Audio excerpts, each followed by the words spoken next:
किसी गांव में एक किसान रहता था जिसके 3 बच्चे थे।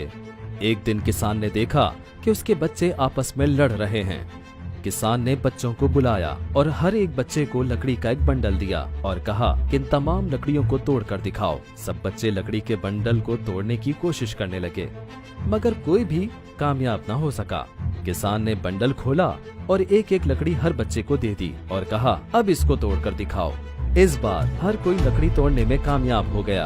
किसान ने बच्चों को मुखातिब करते हुए कहा, जानते हो, तुम सब इन लकड़ियों की तरह हो।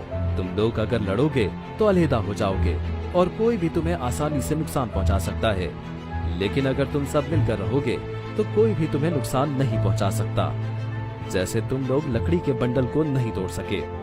बिल्कुल इसी तरह हमारे सियासतदानों ने हमें सिंधी, पंजाबी, बलोची, पठान और मुख्तलिफ कौमों में बांट दिया है और हमें कमजोर कर दिया है। इस वक्त हमें पाकिस्तानी बनने की जरूरत है। तो आए हम अहद करते हैं कि अपने वतन अजीज की खातिर कौमियत को छोड़कर पाकिस्तान को अहमियत देंगे।